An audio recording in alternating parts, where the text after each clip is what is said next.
My name is Kirida Kishore. I am telling about a common noun and proper noun. Common noun. A common noun is the gender name of all the person, place, animal, and thing.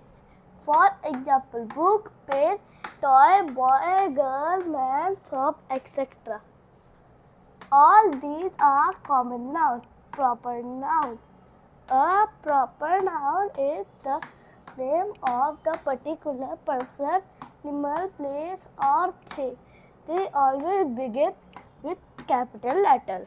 For example, Tia is my friend. We live in India. Tia is the name of the particular girl in India. It's the name of the particular country and they are called proper noun. Thank you.